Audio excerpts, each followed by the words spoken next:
बाद ऐसा वायरस आने लग गया कि 2 साल में थोड़ा हमें नुकसान हुआ है, तकलीफ हुई है। लेकिन मुझे पूरा यकीन है कि पिछले बार हम आए थे और वायरस लेके गए थे, इस बार हम आए हैं ग्रोथ का वैक्सीन लेकर जाएंगे।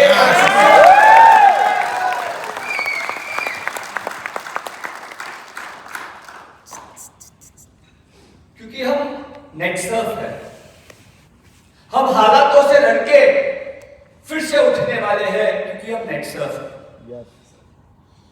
हम मायूस होकर फिर अपने दिलों में जज्बा लाने वाले हैं क्योंकि हम नेक्सर्फ है। हम एक बार फिर इंडिया की नंबर 1 कंपनी बनने जा रहे हैं क्योंकि हम नेक्सर्फ है। और इसकी जो शुरुआत है वो आज के इस मौके से होने वाली है और आप लोगों के साथ होने वाली है।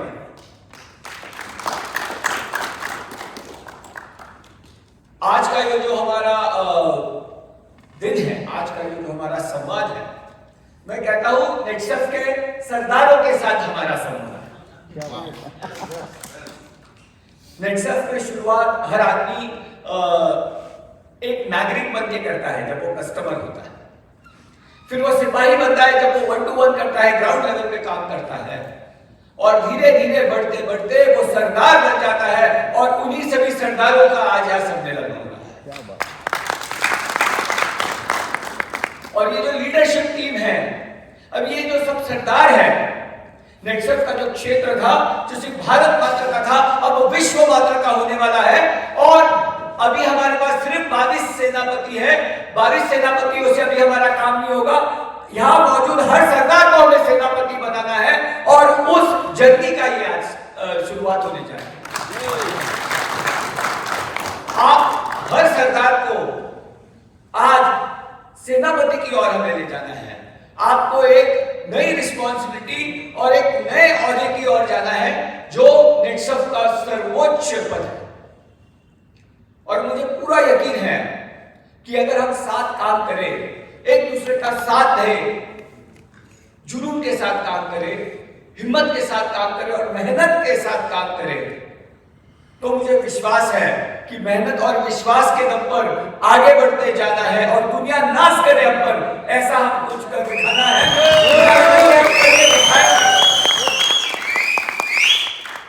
हम करके जरूर दिखाएंगे।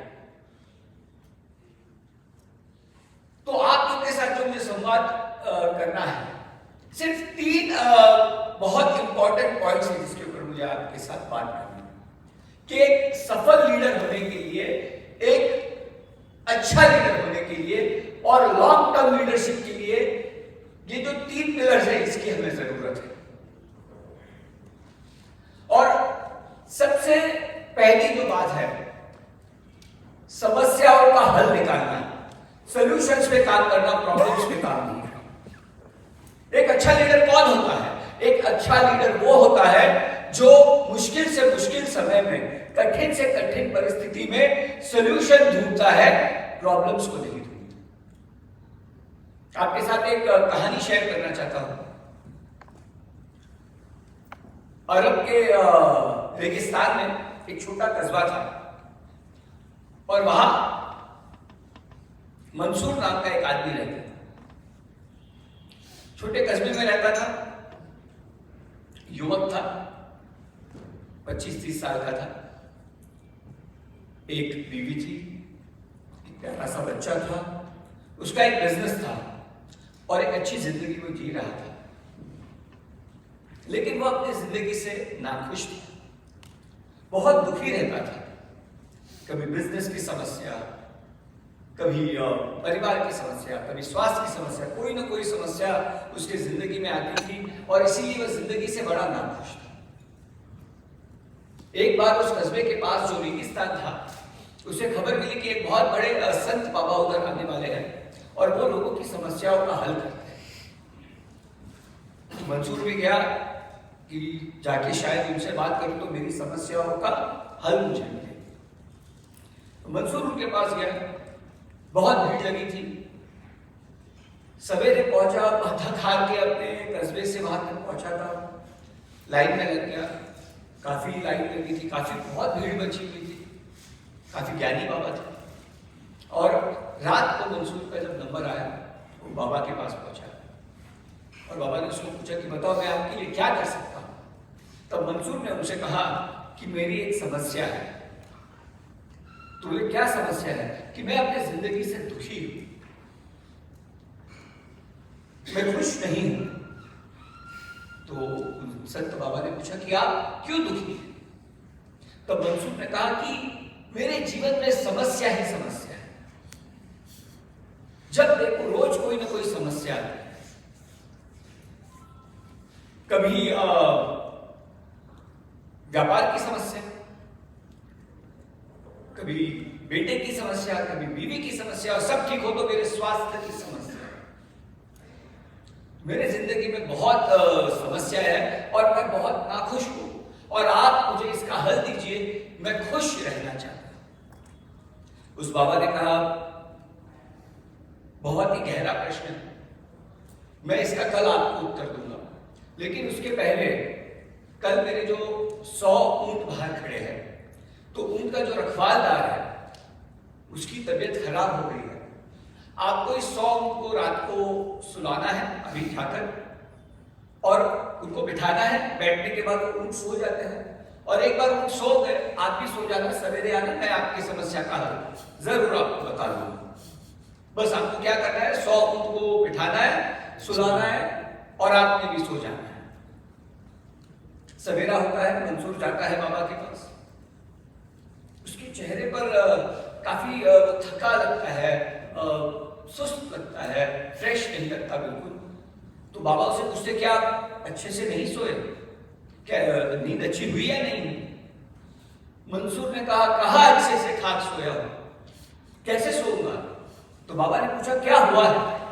मंसूर ने कहा आपने मुझे कहा इन 100 ऊंटों को सुलाओ, बिठा के सुलाना है।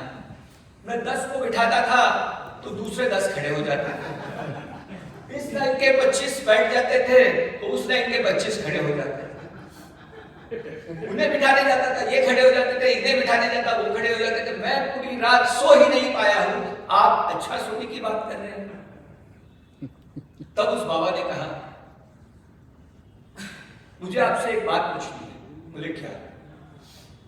जब आप ऊंट को सुला रहे थे तो ऐसे हुआ होगा कि कुछ ऊंट को आपने बिठाया और वो बैठ गए? बोले हाँ।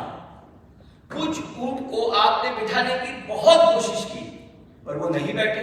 बोले हाँ। कुछ ऊंट को थोड़ी कोशिश की और वो बैठ गए? बोले हाँ। और कुछ ऊंट तुम्हारे जाने के बाद अपने आप ही बैठ गए? तो बोले हाँ। तो बोले जिंदगी की समस्या भी बिल्कुल इस ऊंट की तरह है, कुछ को बिठाने पर बैठ जाएगी, कुछ पर कोशिश करने के बाद भी नहीं बैठ जाएगी, और कुछ अपने आप बैठ जाएगी।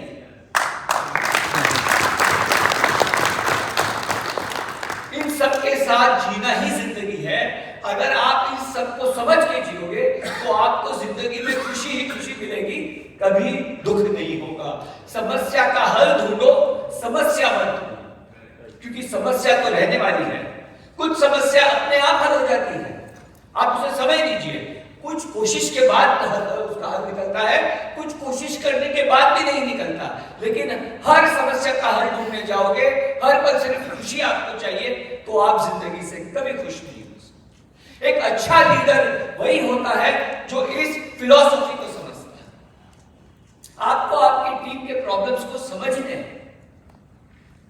कुछ का हल निकल जाएगा, कुछ का कोशिश करने से निकलेगा, कुछ का शायद नहीं निकलेगा। उसे समय दीजिए, कभी कभी वो भी अपने आप गुस्से का कि कोई ऊंट ऐसे हो गए कि आपने कोशिश की फिर भी नहीं बैठे, पर आप थोड़ी देर से जाके देखोगे कि वो अपने आप बैठ गए थे। बोले हाँ ऐसे भी हुआ। बोले जिंदगी भी इसी तरह है। लेकिन हमें जिंदगी से हार नहीं माननी। एक अच्छे लीडर होने के नाते, एक अच्छे लीडर के लिए ये बहुत जरूरी है कि आपको समस्या नहीं ढूंढनी है, आपको उसके सॉल्यूशंस ढूंढने। क्योंकि अगर समस्या में जियोगे तो अच्छे लीडर कभी नहीं बनोगे। और ये सॉल्यूशंस ढूंढने के लिए सबसे जो दूसरा पिलर है कि आप सॉल्यूशन ढूंढोगे, टीम के साथ काम करोगे, टीम को आपको बिल्ड करना है। आप नेटसर्फ के सरदार हो, आप एक लीडर हो, तो आप कैसे उसको समस्या को सॉल्व कर सकते हो, कैसे उसके लिए सॉल्यूशन ढूंढ सकते हो। और उसके लिए सबसे जरूरी बात जो है वो है कम्युनिकेशन, आपका वार्तालाप। एक दूसरे से जब आप वार्तालाप करोगे, कम्युनिकेशन करोगे, तब जाके आप समस्या का हल अच्छे से ढूंढ सकते हैं। क्योंकि जब तक आपका कम्युनिकेशन ठीक से नहीं है, कम्युनिकेशन में गैप है, आप समझ नहीं पाओगे, और आप समझ नहीं पाओगे तो आप सॉल्व नहीं कर सकते। ऐसी एक कहानी आपको मैं बताना चाहता हूं। एक प्रोफेसर थे अमेरिका में, बहुत ही गुणी, बहुत ही ज्ञानी आदमी थे। एक अमेरिका के बहुत बड़े यूनिवर्सिटी के प्रोफेसर थे। उन्हें हर सब्जेक्ट के बारे में बहुत ज्ञान था, बहुत पढ़ाई लिखाई करते थे, बहुत पढ़ते थे, बहुत ज्ञान प्राप्त करते थे। तो उन्हें पता पड़ा कि जापान में ज़ेन फिलॉसफी, ज़ेन आपने सुना होगा, ज़ेन फिलॉसफी यानी सेल्फलेसनेस और फियरलेसनेस से काम करना। तो उन्होंने सोचा मैंने बाकी तो सब पा लिया, अभी मुझे ज़ेन फिलॉसफी सीखनी है। और वो सीखने के लिए जापान के जो सबसे फेमस आश्रम थे, जाके वो ज़ेन के जो उनके मंक थे, बुद्धिस्ट जो उनके साधु थे, वो उनके पास ज़ेन फिलॉसफी सीखने के लिए पहुंच गए।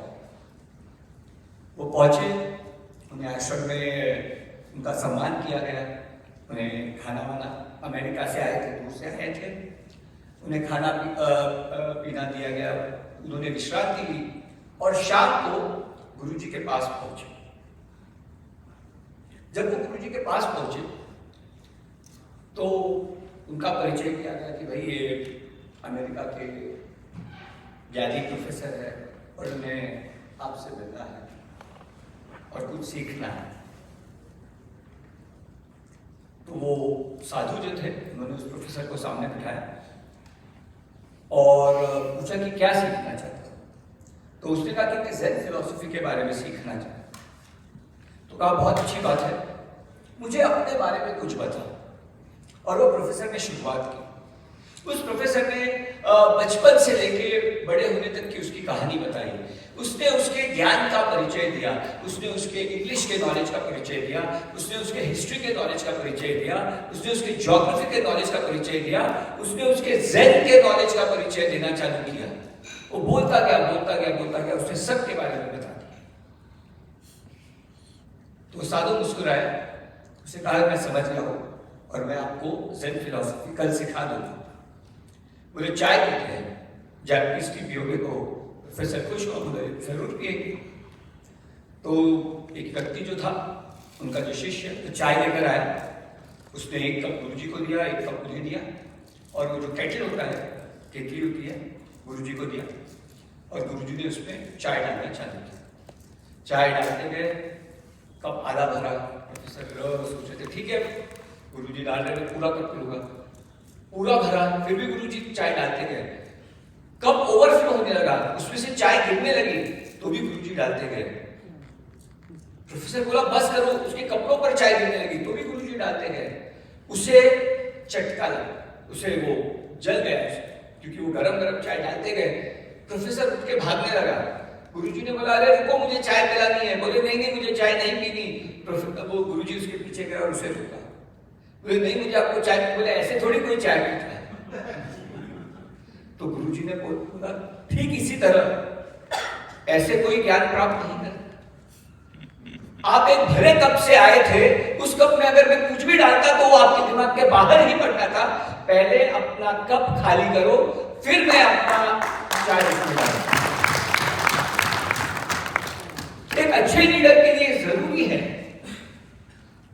कि पहले जब हमारे पास हमारे टीम के लोग आते हैं, उनका वो जो भरा हुआ कप है पहले उसे खाली हो, उसकी बात सुनो, उसको खाली होने दो। उसे भरे हुए कप में आप और डालोगे तो और भरता जाएगा और सब बाहर गिरेगा। पहले उसे लेने दो, उसकी बातों को समझो, उसकी परेशानी को समझो, उसके पॉइंट्स को समझो, और वो जो भरा आदमी का कप खाली हो जाएगा, उसके दिमाग का कप, आप फिर उसमें अपनी बात डाल सकते। भरे आदमी को उसके विचार सुनने बिना अगर आप बोलने जाओगे तो जब उसका कप भरा हुआ है, वो आपके विचार कैसे उसके दिमाग में ले सकते? इसी तरह जब वो आपको बोलने आता है तो पहले अपना दिमाग भी खाली रखो, अपना ईगो, अपना अहंकार, मुझे सब आता है, तुझे क्या पता है, ऐसे नहीं चलता। अपने कप को भी खाली करो, अपने कप में उसके समस्याओं को भरो, तब आप जाके उसमें आप भर के आप उसको सोल्यूशन दे। तो इसी तरह एक अच्छा लीडर बनने के लिए लोगों के समस्या अपनी और लोगों की समस्या सॉल्व करने के लिए कप को खाली करो, अहंकार के कप को, नॉलेज के कप को, ईगो के कप को खाली करो, उसमें ये फिर आप नई नॉलेज भर सकते हो और फिर आप उसे आगे ले जा सकते हो। आज और जो तीसरा जो पिलर है जो लीडरशिप के लिए सबसे जरूरी है वो है होप कभी नहीं छोड़ना और कोशिश करते रहना। उम्मीद पर दुनिया कायम है, सुनते तो हम हमेशा है, लेकिन इस पर अमल जो करता है वही एक सफल लीडर, एक अच्छा लीडर बन पाता है। कि हमें जिंदगी में कभी उम्मीद नहीं हारनी चाहिए। एक लास्ट कहानी आपको मैं बताना चाहता हूं इसकी। एक महाशय थे, उन्हें समुद्र तट पर चलने का शौक था। हर सवेरे वो समुद्र तट पर जाते थे, चलते थे, दिमाग उनका खुला हो जाता था, स्वास्थ्य अच्छा रहता था, फिर वो नहा धो के नाश्ता करके ऑफिस जाते थे। एक ऐसी ही सुनहरी सुबह वो समुद्र तट निकल गए और सैर के लिए अपनी निकल गए। और जब वो समुद्र तट पर पहुंचे तो उन्होंने देखा कि हजारों लाखों स्टारफिश, पता है तारा मछली जो तारा मीट कहते हैं, स्टारफिश, हजारों लाखों स्टारफिश तट पर आकर पड़ी हुई थी। जैसे आपको पता है समुद्र, कई बार समुद्र की जो वेव्स है, लहरें हैं, मछलियों को तट पर फेंक देते हैं। तो ऐसी कई सारी मछलियां पड़ी थी। उन्होंने अपने दाएं देखा, बाएं देखा, कई सारी मछलियां पड़ी थी। उन्हें दुख हुआ और वो अपने रास्ते सैर के लिए निकल पड़े। और जब वो थोड़ा आगे गए, उन्होंने एक छोटी 8 साल की लड़की को देखा। उन्होंने ये देखा कि वो लड़की जो है एक एक मछली को उठा रही थी और समुद्र में फिर से उसे फेंक रही। तो मुस्कुराए, उन्हें आश्चर्य हुआ कि ये क्या कर रहे हैं। तब उन्होंने उस लड़की को जाके पूछा कि बेटा आप क्या कर रहे हो? तो उस बच्ची ने कहा, छोटी बच्ची ने 8 साल की, कि मैं इन मछलियों को समुद्र में फेंक रही हूं क्योंकि जब सूर्य की किरणें निकलेगी, सूर्य आएगा, तब सूर्य की किरणें से ये मछली मर जाएगी। तो मैं शाम तक अगर ये लहरें फिर से इन्हें समुद्र में ले जाए, उस तक हम नहीं रुक सकते क्योंकि तब तक तो ये मर जाए। तो इसलिए मैं एक एक को उठा के इन्हें फेंक रही हूं ताकि ये फिर से जिंदा हो सके और जिंदा रह सके। तब वो महाशय जो थे मुस्कुराए और उस बच्ची से कहा, लाखों मछलियां हैं, हजारों लाखों मछलियां हैं, तुम्हारे एक के किसी मछलियों को फेंकने से क्या फर्क पड़ेगा? तब उस लड़की ने मुस्कुराते हुए, उनसे बात करते हुए एक और मछली को उठाया, उसे समुद्र में फेंका और बोला, इसे तो फर्क पड़ेगा, ये तो जिंदा है।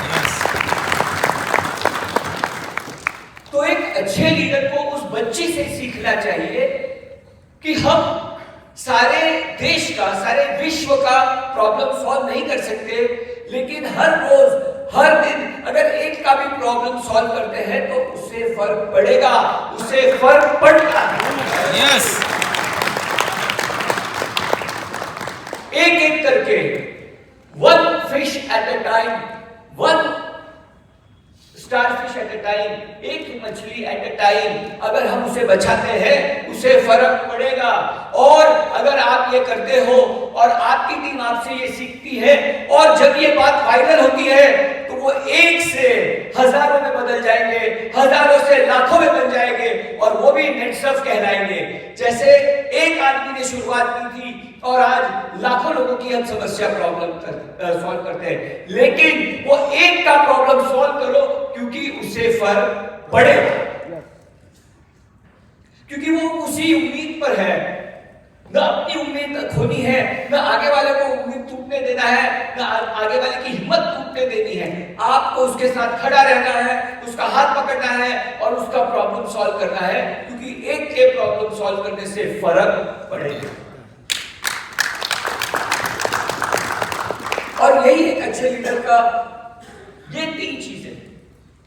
पहले समस्या नहीं, हल को ढूंढो। दूसरा, हल ढूंढने के लिए कम्युनिकेशन अच्छा रखो, वार्तालाप अच्छा रखो, समझो और समझाओ। और तीसरा, उम्मीद मत छोड़ो, अपना होप कभी मत छोड़ो। अगर आप 100 लोग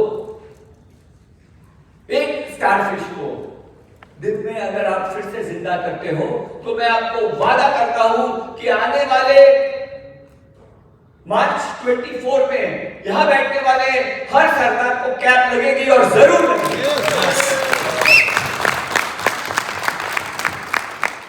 इसी बात को मैंने अलग तरीके से कुछ वर्षों पहले प्लेस किया था कि आज आपने नेट सर्फ किया क्या? क्योंकि रोज अगर आप एफर्ट लेते हो, रोज एक आदमी को जिंदा करते हो, तो आने वाले, आज 3 क्वार्टर हो गए हैं, 1 क्वार्टर हो गया, 3 महीने हो गए, 3 क्वार्टर बाकी है। 9 महीने में अगर हर आदमी 270 लीडर्स को जिंदा करता है, तो 100 into 270, 27,000 लीडर्स फिर से जिंदा होंगे। और 27,000 लीडर्स अगर रोज काम करेंगे, तो यहां बैठे हर आदमी को कैप लगेगी, हर साइकिल में कैप। पर इसके लिए हमें रोज काम करना, बिना उम्मीद खोए और बिना आगे वाले की हिम्मत टूटने देने की। और ऐसे अगर हम करते हैं, एक सक्सेसफुल लीडर बनते हैं, तो आपको और आपकी टीम को नेटसर्फ में समृद्ध होने से, सफल होने से कोई नहीं रोक सकता। और इसी के साथ एक लीडर को जिम्मेदारी का दायित्व होता है, और ये जिम्मेदारी का दायित्व है नेटसर्फ कोड ऑफ कंडक्ट। अगर आप जिम्मेदार बनोगे, तो आपकी टीम जिम्मेदार बनेगी। आज हम जो भी है, हमारे घर वालों ने हमें अच्छी सीख दी, हमारे गुरुजनों ने हमें अच्छी सीख दी, इसलिए हम जिम्मेदार बने हैं। उन्होंने मेहनत की, उन्होंने अच्छे गुण लिए, तो हमें अच्छे गुण मिले। और इसके लिए डिग्री या पढ़ाई की जरूरत नहीं होती है, एक अच्छे दिल की और एक अच्छे विचार की जरूरत है। मेरी मम्मी 4वीं पास है या 7वीं पास है, लेकिन, और मेरे पिताजी LLM किया हुआ है, लेकिन मेरी मम्मी ने 60 वर्ष की उम्र में स्विमिंग सीखी है, मेरे पिताजी खाली पानी में चलते हैं। मेरी मम्मी पूरा इंटरनेट अच्छे से यूज कर सकती है, मोबाइल, यूट्यूब, ये वो मेरे पिताजी को सिखाती है फोन कैसे यूज करना है। तो बस उसके लिए कोई डिग्री या कोई पढ़ाई की जरूरत नहीं है, सीखने की इच्छा होनी चाहिए। अगर आपने सीखने की इच्छा है, ये 3 क्वालिटीज और सीखने की इच्छा रखोगे, तो जिम्मेदारी आएगी। जिम्मेदारी आएगी तो आप जिम्मेदारी के साथ टीम को हैंडल करोगे, और जिम्मेदारी के साथ टीम को हैंडल करोगे तो लॉन्ग टर्म सक्सेस नेटसर्फ में पाओगे। सबको लगा होगा कि अरे सुजीत सर को कैसे लग रहा है, टर्नओवर डाउन हुआ, ये हुआ। मैं नहीं डरता इन सबसे, इससे भी पूरा टाइम देखा हुआ। मेरे आवाज में उतना ही दम है ना? कुछ कम लगा आपको? क्योंकि ये समय भी टल जाएगा, इससे भी बुरा समय हमने देखा है, लेकिन हमें चलते रहना।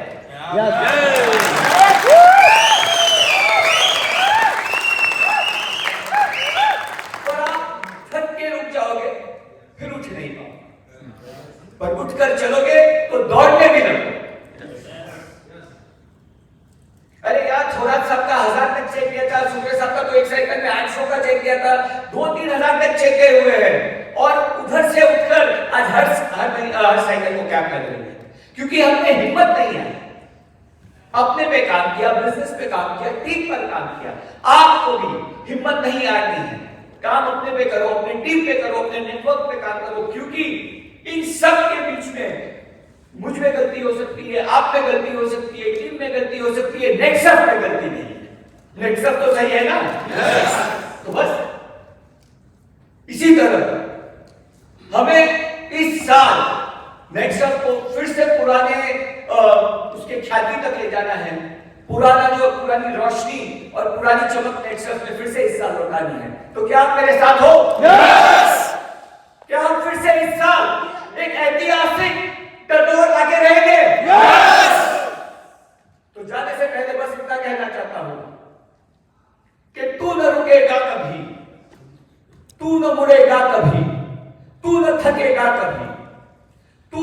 मुड़ेगा कभी, तू न मुड़ेगा कभी, तू न थकेगा कभी। कर शपथ, कर शपथ, कर शपथ। अग्निपथ, अग्निपथ, अग्निपथ। जय नेक्सफ, जय हिंद।